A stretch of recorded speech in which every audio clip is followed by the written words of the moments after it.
मसान जिला पार्षद हैं, यहाँ दिखाइए एक बार। करण सिंह किसान सभा कैथल के जिला अध्यक्ष हैं। निवेदन है। हेलो हेलो भाई, पगड़ी से मान सम्मान किया, जोरदार तालियां साथियों, जोरदार तालियां से बहुत बहुत धन्यवाद।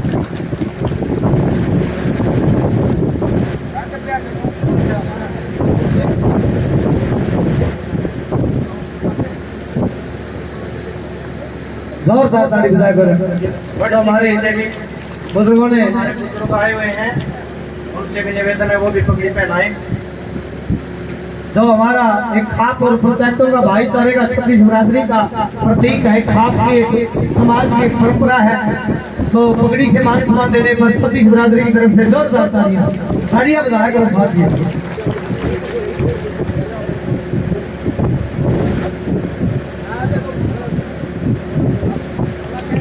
जोरदार तालियों से स्वागत।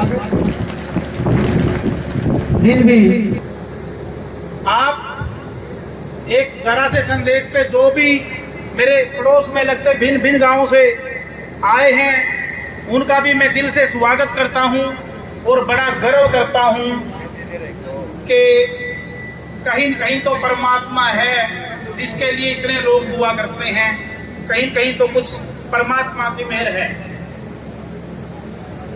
रही जो लड़ाई लड़ने जा रहे हैं उसके लड़ाई की बात, अगर मौजूदा सरकार की बात करें, आपने इसको 10 साल हो गए झेलते झेलते। सबसे पहले जो नोटबंदी से दिक्कत आई वो प्रॉब्लम रही, उसी बीच फिर एक कोरोना महामारी आई जहां से आम जनमानस के स्पेयर पार्ट भी तस्करी हुआ, स्पेयर पार्ट का भी तस्करी हुआ, लेकिन ना कोई बात उठा रहा था, ना किसी के खिलाफ कुछ किया जा रहा था। इसी बीच सरकार ने और दूसरा कोरोना से इतना डरा दिया, कोरोना से इतना भयभीत कर दिया आम जनता को कि इन्होंने इसी बीच 3 काले कृषि कानून लेके आए हैं। एक अध्यादेश जारी करके, जबकि अध्यादेश जारी करने का अध्यादेश लाकर प्रस्ताव डालने का जो कानूनी तरीका है वो कुछ आपातकालीन स्थितियों में होता है। फिर भी सारी स्थितियां न्यूट्रल थी, इन्होंने कोरोना के बहाने वो ऐसी हालात बना दी और 3 काले कानून संविधान में प्रस्ताव डाल दिया। वो पास करने की स्थिति में थे।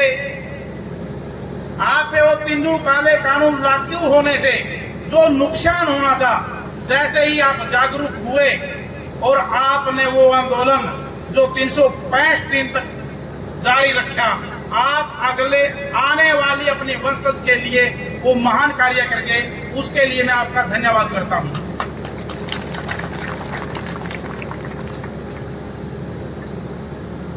उसमें हमारी लगभग 720 कुछ साधनें भी हुई, भूले तो नहीं जा सकते, पर उन साधनों के बदले हम तो जीतते हैं इस चीज पे। जब आजादी की लड़ाई लड़ी थी हमारे लोगों ने, हमारे को यह पल देने के लिए कि स्वेच्छा से अपना स्वराज चलाएं और आजादी जिए। गुलामी में जितनी दिक्कतें झेली थी वो सारी अगम लघु याद रखें, उसके पीछे कितने साधनें हुई। ये हमारे उसमें नहीं, मिट्टी में, हमारे संस्कारों में है। या तो विदेशी तानाशाही डिगने दिए, ये तो हमारे बीच के, हमारे प्रदेश के, हमारे देश के हैं। फर्क इतना है, हमारी संस्कृति और हमारा आपसी लगाव और हमारा विश्वास। हम बहुत देर तक विश्वास करते रहते हैं, हम बहुत देर से आंख खोलते हैं, जब तक जो लोग गद्दार किस्म के, देशद्रोह किस्म के होते हैं, वो नुकसान काफी करके होते हैं। ये अब शिक्षा की बात रही, 7 साल में 70 पेपर और 70 के 70 लीक। जो बच्चे योग्य थे वो रह गए, करोड़ों बच्चों के साथ धोखा हुआ। जितनी भी नौकरियां इन्होंने अब ये ठेके पर थे में या कौशल विकास योजना के तहत एक प्रकार से कच्ची नौकरियां दी हैं, पक्की भर्तियां छपो दी, ऐसे रहेगा सिस्टम। बेरोजगार तंग हैं, बेहाल हैं, उनके साथ भी सरकार ने एक महा धोखा, बड़ा झूठ और फरेब किया है। एक तरफ ये कहते हैं कि बेटी बचाओ बेटी पढ़ाओ, जो ये नारा देती है ये सरकार, बड़े छाती ठोक के कहती है बेटी बचाओ बेटी पढ़ाओ। यहां बात करें तो इसी सरकार ने लड़कियों के 180 माध्यमिक विद्यालय, 3 कन्या वरिष्ठ माध्यमिक विद्यालय और 105 प्राथमिक पाठशालाएं कन्याएं की, वो इन्होंने दूसरे स्कूलों में मर्ज कर दी हैं। बेटियां कैसे पढ़ेंगी? कहीं न कहीं आपका ध्यान भटकाने का काम किया है, आपके साथ धोखा किया है, और ये मौका है आप इनकी असलियत को आपने पहचानना होगा और चुनाव में ही इनका हिसाब करना आप लोगों ने। पार्टी विशेष की बात नहीं, यहाँ जो मेन दुश्मन खड़ा है, जिसने हमारी सामाजिक समरसता बिगाड़ी है, जिन्होंने सत्ता में होते हुए हमारे मुख्यमंत्री होते हुए और उसके अपने साथियों के साथ 2016 में हमारा प्रदेश जलाने की कोशिश की है, हमारे सामाजिक की समरसता बिगाड़ी है। ईश्वर छात्र ने भी बताया था कि ऐसे काम हो गए थे, एक भाई ने और भी बोल जाओ, शायद सुभाष जियों ने भी बताया था कि जो भी एक वर्ग अपने हक की लड़ाई के लिए अपने तरीके से आंदोलन कर रहा था, इन्होंने उसके हमारा फायदा उठाया और आपस में ही बढ़वा दिया। इनका काम ये है, आपने जाग जाना है। जहां इन्होंने धर्म का मौका मिलता है, हिंदू और मुस्लिम पे लड़ाई करवाते हैं। जहां मुस्लिम कम है, वहां जात पात पे लड़ाई करवाते हैं। आपने विशेष ख्याल रखना है।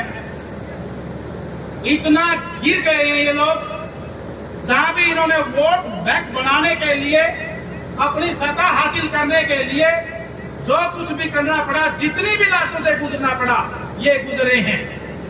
चाहे आप पुलवामा जैसे केस को याद कर लेना, गलत तरीके अपनाए हैं इन्होंने, हथकंडे अपनाए हैं।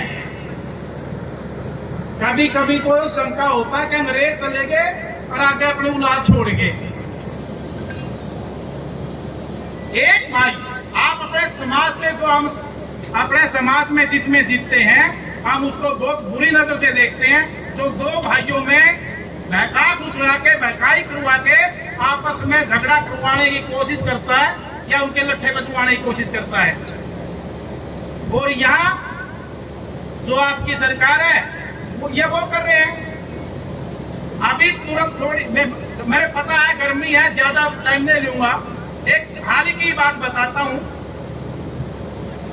इन्होंने अभी 45 IAS लगाने थे, बिना अनाउंसमेंट, बिना भर्ती किए इन्होंने चुपके वो लगवाने चाहे।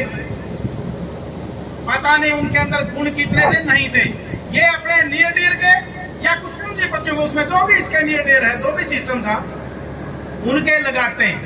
जब राहुल जी को इस बात का पता चला, उन्होंने कहा ये तो SC, ST, OBC, जनरल सबके साथ खिलवाड़ है, जूना कोटा वो कहां गया। तब इन्होंने उनको रद्द किया, वरना 45 आदमी ऐसे लगा दिया। पहले भी 1-2 बार देखा होगा आपने,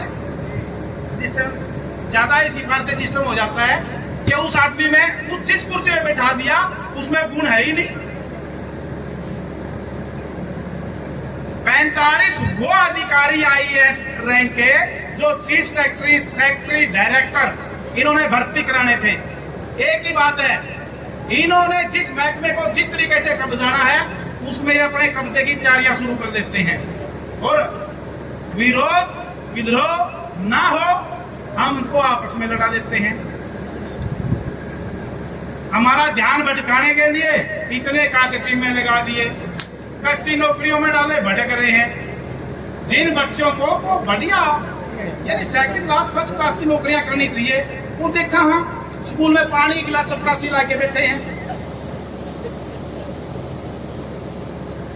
मैं जो बाहर गांव में जनसभाएं कर रहा था छोटी छोटी जी अपनी तैयारी बारे जितने भी एक गांव में 2 जगह करनी पड़ी 4 करनी पड़ी 100 आदमी आए 200 आए 300 आए जी। उनमें से कुछ मेरे अपने खाप के साथी तो वो कहने लगे भाई बार बार घूम रहे अपने परिवार में भी आ जाए। यहाँ तो मेरा प्रोग्राम नहीं इन मेरे अपनी खाप के लोगों का प्रोग्राम था। मैं तो बुलाया गया था बैठा था रागनी सुन रहा था जी। तो 11 गांव के साथ साथ अन्य गांव भी पहुंचे हैं, तो बाड़ू खाप के अलावा भी जी ये हमारी खाप के अलावा भी जब पता चल गया ब्लॉक से भी कुछ लोग आ गए जी अपने कलायत ब्लॉक से भी आए हैं जी, जी। उनमें से जैसे बड़ी सिकरी के हैं बड़ी सिकरी ढूलों का गांव जी। है बड़ा गांव है जी। उन मेरे ढूल भाइयों ने भी मेरे को सहयोग करने का पूरा आश्वासन दिया है। दूसरा मैं नवोदय में पढ़ा हूँ जी और जो नवोदयन टीम है जी। वो इंडिया लेवल पे है जी उन अपना जो हमारा ग्रुप है एसोसिएशन है जो और वहाँ से भी उनकी एकजुटता है उसले के लिए उन्होंने यहाँ आके भी एक समर्थन पत्र दिया है जी। और दोबारा सहायता करने की पूरी विश्वास भी दिया है। आपको बता दूं ये मेरा नवोदयन जो परिवार है ये हर दुख में सुख में संभालता है बिना कहीं संभालता है। इनको कहने की जरूरत नहीं इनसे जो भी जहाँ से जैसी भी हेल्प बनती है ये अब मेरे लिए ये नहीं देखेंगे कौन कांग्रेस कौन भाजपा कौन कैसा इन्होंने सिर्फ ये देखना हमारा भाई है बलदेव ये उसके लिए काम करेंगे पूरा। तो एक तरीके से दावेदारी लगातार मजबूत होती जा रही है आपकी।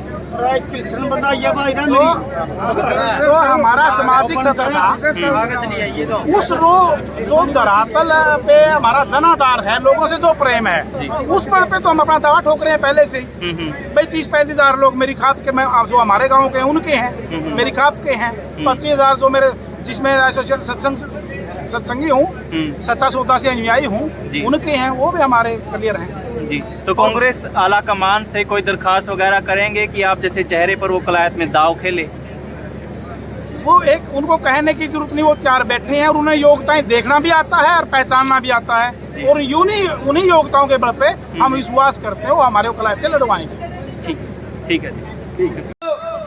बुजुर्गों बहनों इस बारी पर सिर पर हाथ रखियो और राहुल गांधी जी से भी अपील करेंगे इस मंच के माध्यम से कि ऐसा नेता देखे जा रहे हैं जो कांग्रेस पार्टी को बुलंदियों तक लेकर जाएगा। ईमानदार सभी का नेता। तो साथियों ज्यादा समय नहीं लगते हुए मेरे को यहाँ बोलने का मौका दिया जो भी आगे काल आपकी आएगी हम उसके आपके साथ खड़े मिलेंगे। धन्यवाद। बहुत बहुत धन्यवाद भाई सुभाष कौशिक जी कि वो अपने शब्दों से यहाँ पर आकर अपना विचार रखें और इनका मान सम्मान करें। तो वो अगर इनको हाई कमान टिकट देती है तो जीता के भेजने का काम करेंगे। मैं भाई बलदेव के लिए कुछ पंक्तियां